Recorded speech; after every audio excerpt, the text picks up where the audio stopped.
2018 was probably the best year in gaming in a very long time. But it wasn't all good. We definitely had our stinkers and a whole mess of shady business tactics thrown our way. But overall, 2018 was a great year to be a gamer. 2018 in gaming was something different to everyone because no gamer is the same. We have different tastes, we watch different channels, so the games we played in 2018 will be entirely different. So this is what I remember most, in no particular order. Let's start with the lows of 2018. And nothing can be lower than game companies taking advantage of their customers, their fans. As good as Assassin's Creed is for some, most gamers will remember Assassin's Creed Odyssey for adding artificial grind to their game in order to sell an XP booster microtransaction, essentially adding a problem to the game in order to sell you a solution. For this reason alone, I suggest you run. Fresh in everyone's mind is the disaster that keeps on giving. I'm talking about Fallout 76. I like exploring the world of Fallout 76. Yes, it's definitely a missed opportunity, but you can definitely have some fun with it if you're not overcritical. Although Fallout 76 deserves all the criticism that it's getting because Bethesda doesn't seem to get it. The thing that will be remembered most about Fallout 76 is Bethesda's shady business practices and the lack of respect it gave to its customers, its fans. Canvas was too expensive and hard to come by, so instead they offered their fans a cheap nylon bag without letting their customers know, hoping nobody would notice. And when they did, Bethesda had no plan to do anything about it. Not until it became a big controversy and a potential class action lawsuit did Bethesda decide to do the right thing, and then they screwed that up too by revealing customer personal information. And right now, their microtransaction store is out of control and way overpriced. And the bugs. Fallout 76 will be remembered for all the bugs and how broken it was. And Battlefield 5 will be remembered for the horrible PR that led to controversy from the very beginning. Their reveal trailer featured a bionic woman soldier that caused huge controversy for different reasons. A tiny amount of gamers had a problem with Battlefield 5 having women in the game period, but most gamers had legitimate complaints on how the series seemed to be going. But instead, EA decided to put all its focus on the knuckle draggers, ignoring the pleas from fans and potential customers, eventually telling gamers that they're ignorant and not to buy the game. And sure enough, they listened. And due to the low sales, now EA, DICE, and Bethesda are listening, or so they say, only time will tell. For some studios, sadly, they were out of time. In 2018, Telltale Studios suddenly closes doors, leaving around 250 employees without a job or any type of severance.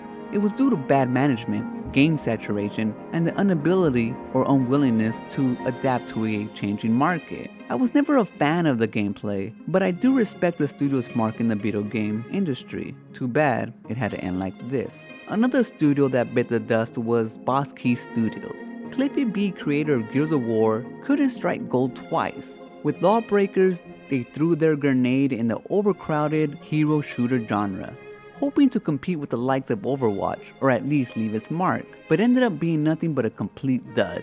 Again, following trends, they released a Rush Battle Royale game, Radical Heights. It was obviously a desperate attempt to keep the studio afloat, but given the choice between playing Radical Heights and Fortnite, why waste your money with Radical Heights? Even the creators of the hit series Dead Rising were not safe from layoffs. 158 employees lost their jobs. Thanks for the millions in sales, but that's not good enough anymore. In 2018, it's safe to say that being a game developer was a risk. Bad management, missed sales, poor PR, the way the wind blows can cause you to lose your job. And in 2018, well over 1,000 game devs did. Let's hope for a stronger 2019. And maybe we will see change in 2019. Due to all these layoffs, real talks of unions in the game industry has begun. Also, this can only lead to better games and healthier work environments. But 2018 wasn't all bad. AAA single-player games made a huge impact. Two of the biggest titles this year were PlayStation exclusives God of War and Spider-Man. Sure, they were graphically impressive and the gameplay was solid, but these games will also be remembered for proving publishers like EA wrong. Not only showing them that single-player games are wanted, they're also financially viable. God of War went on to sell 5 million copies in a couple of months. Spider-Man sold 3 million copies in the first 3 days. Probably the best AAA game of this generation also happens to be a single-player game, and that's none other than Red Dead Redemption 2. Not much can be said that isn't already known, so I'll save you the time. But if you ever want to be a cowboy in a time when being a cowboy is the same as being an outlaw, then this game is for you. The multiplayer is iffy at the moment, and it doesn't look too promising.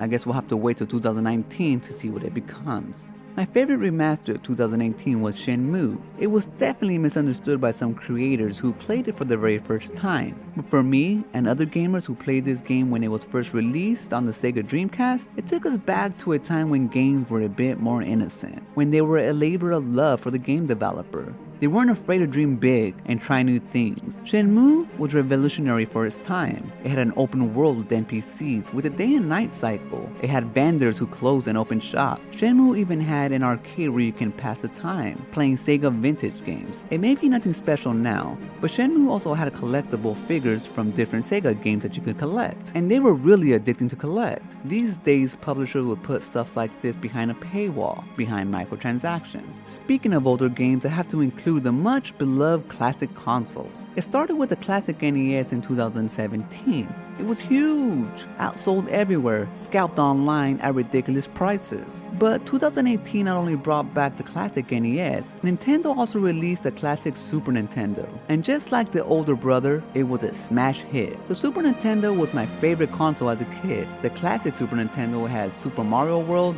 Zelda, Super Metroid, Donkey Kong Country, and the list goes on. The Secret of Mana, Final Fantasy III, Super Ghost and Gold. It was a classic console done right, unlike the classic PlayStation that included a suspect list of games, but at least it looks cool. 2018 was also great for smaller titles. One of my favorite indie titles to come out was Hollow Knight for the Nintendo Switch. It was fun to play, it's beautiful, and it's funny at times, and it controls wonderfully. It was perfect for the Nintendo Switch in handheld mode. And because of Hollow Knight, I now look for smaller titles on my Nintendo Switch first, because in the end you get the best of both worlds. Late in the game in 2018, Cappy Games released Below on the Xbox Game Pass. The music is electric and really brings the game to life. It's mysterious, it's fun, and easy to pick up and play, even though it has a permadeath system. So far I'm enjoying Below. This game would be awesome if it was on the Switch, but nonetheless it's definitely worth playing, especially if you subscribe to Xbox Game Pass. Xbox as a whole had a pretty good year in 2018.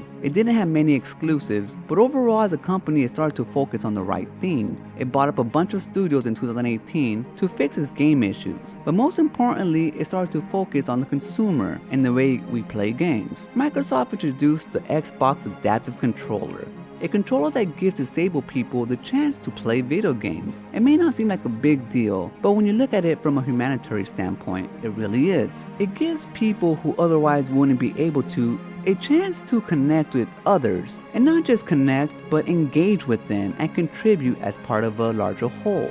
The Xbox Adaptive Controller lets gamers rediscover their hobby and gives an opportunity for those who would like to discover a new passion a chance. It was also a good year for Xbox Game Pass, and the inclusion of Xbox first title games being introduced to the service day one brought a huge amount of value to the service. Given that each game would otherwise cost you $60 if you bought them each, for the price of one game you can have Game Pass for 6 months. If you usually buy 2 Microsoft games a year, you could pay for 12 months worth of free games. Game Pass pays for itself, and every Xbox gamer should subscribe. And speaking of wins for the consumer, 2018 was finally the year that crossplay became a reality. It only took Fortnite and constant pressure from both gamers and game developers for Sony to finally relent, but they did, and having more people available for the games we play is always worth celebrating. Now this was my 2018 in gaming, and in the last 6 months making videos about the games I play, I learned a lot.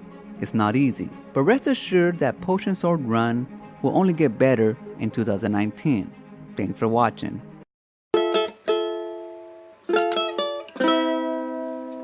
What are your worst and best gaming moments of 2018?